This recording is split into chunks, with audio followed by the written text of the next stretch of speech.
মনে আছে কি সে চীনা হাঁসগুলোর কথা, যেগুলো আমি ডিসেম্বরের 1 তারিখে আমি আমার চ্যানেলে ভিডিওটি আপলোড করি এবং ডিসেম্বরের 1 তারিখে আমি এগুলো ক্রয় করেছিলাম।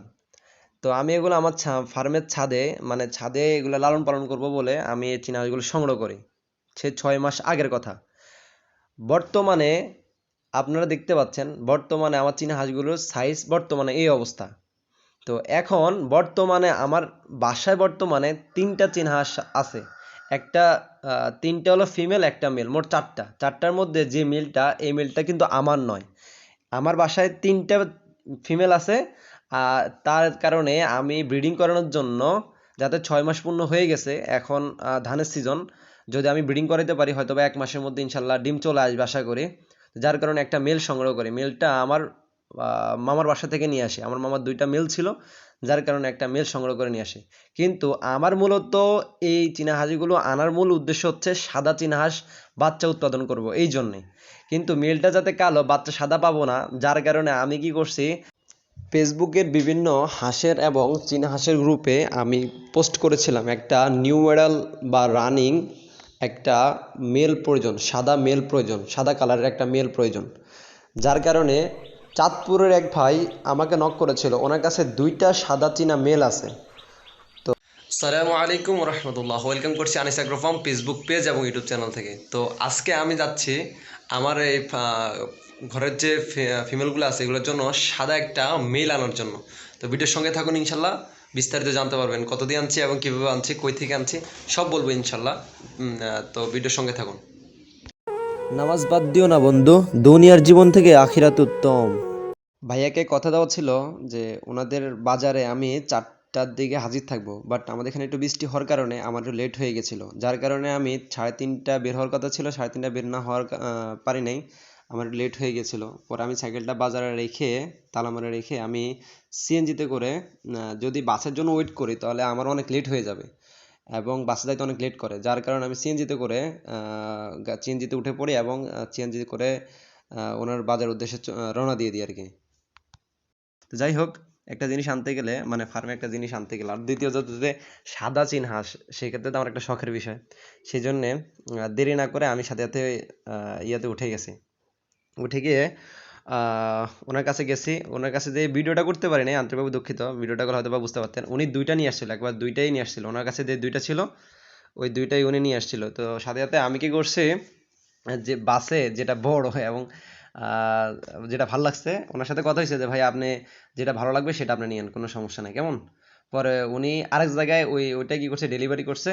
আর সাথে সাথে আমি এটা কি করছি, ওইখান থেকে মানে আমার যেটা পছন্দ ওটা আমি নিয়ে আসছি। আসার সময় বাসে ওঠার সময় আমি একটা দুষ্টামি করলাম। উনি আমাকে একটা ইয়া দিয়েছিল, আহ, মোজো দিয়েছিল আর কি, অফার করেছিল আর কি, চা খাওয়ার জন্য। পরে আমি চা না খাওয়ার কারণে উনি আমাকে একটা মোজো অফার করে।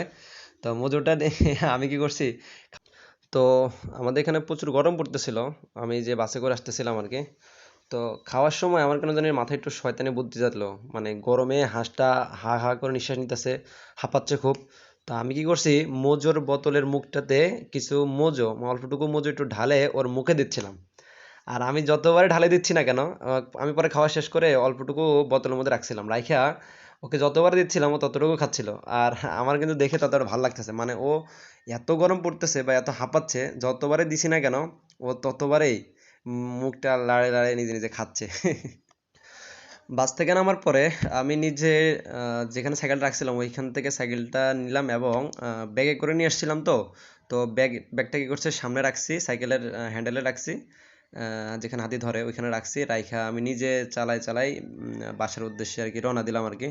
তো কিছুক্ষণ পর পর আমি দেখতেছিলাম যে ওর কোনো সমস্যা হচ্ছে কিনা, কি আসে বিষয়। পরে বাসায় আসা যাওয়া রাখার পর আম্মু দেখে সাথে সাথে তো সেই বকা, মানে আপনারা তো জানেন আমার মা কি জিনিস, সেই বকা। মানে কেন আনছি, একটা তো আছে বাড়িতে, কয়েকদিন আনছি, মামার কাছ থেকে আনছিলাম, থাকুক। কিন্তু আমার তো মন বলতেছে অন্য কথা, কারণ আমি তো সাদা বাচ্চা উৎপাদন করার জন্য নিয়ে আসছিলাম। এখন ফিমেল হলো 2টা হলো সাদা কালো, একটা হলো সাদা। বুঝলাম সাদাটার থেকে সাদা বাচ্চা আসতে পারে, ঠিক আছে, কিন্তু কালো যদি মেল দেওয়া হয় সেখান থেকে সাদা কালো থেকে কখনো সাদা বাচ্চা আশা করা যায় না। যার কারণে কিন্তু আজকে এই সাদা মেলটাকে সংগ্রহ করা এবং ফার্মে নিয়ে আসা আর কি। তো এখন আমি সাথে সাথে ছেড়ে দেওয়ার পরে মানে প্রচুর ওকে যখন ছাড়ছি সাথে সাথে সাথে আমার বাকিগুলা প্রচুর শব্দ করা শুরু করছে। যাদের চীনা হাঁস আছে তারা অবশ্যই জানেন, একটা নতুন চীনা হাঁস বা রাজহাঁস যখন বাসায় আসে ওরা খুব চিল্লাচিল্লি ডাকাডাকি করে। এরাও প্রচুর ডাকাডাকি করতেছিল। তো ছাড়ে দেওয়ার সাথে সাথে যখন সাদাটা ওই আমার আগে মানে বাকি যেগুলো আছে ওগুলোর সামনে যখন গেছে, তখনই কালোটা মাত্র 1 সপ্তাহ হয়েছে কালোটাকে আনছিলাম, এই সাথে সাথে কি করছে আমার সাদাটাকে কি অ্যাটাক করে বসছে। এমন প্রচুর, মানে ওর প্রচুর রাগ ও মনে করছে যে ওর বউকে কেউ নিয়ে দিতেছে এই মাত্র 1 সপ্তাহ হয়েছে, কিন্তু ও যেভাবে আমার শুধু ওইটা না বাকিগুলো ওকে যেভাবে ঠোকরাঠুকরি করতেছে, এই আর কি অবস্থা। প্রচুর কানাকানি, আর কালোটার ওয়েট কিন্তু মাসাল্লাহ খুব ভালো, প্রায় 4 কেজির মতো হবে। আর আমার সাদাটার ওয়েট খারাপ না, মোটামুটি 3 কেজি প্লাস আছে। তো আশা করি এখন আগে তো অনেকগুলোর মধ্যে ছিল যার কারণে আর কি ওয়েটটা একটু কম, আশা করি এখন বাড়িতে থাকলে ইনশাল্লাহ খাবার দাবার খেয়ে ইনশাল্লাহ হয়ে যাবে। তো আমি ওকে দৌড়াই দিচ্ছিলাম, মানে কালোটা প্রচুর অ্যাটাক করতেছিল, প্রথমে আসছিল আর প্রচুর অ্যাটাক করতেছে। ওর অ্যাটাকের দেখা দেখি আমার বাকি যেগুলো ফিমেলগুলো আছে 3টা, ওই ফিমেলগুলোও আমার এই সাদাটাকে অ্যাটাক করতেছে। মানে কি বলবো, আর বলার ভাষা নাই।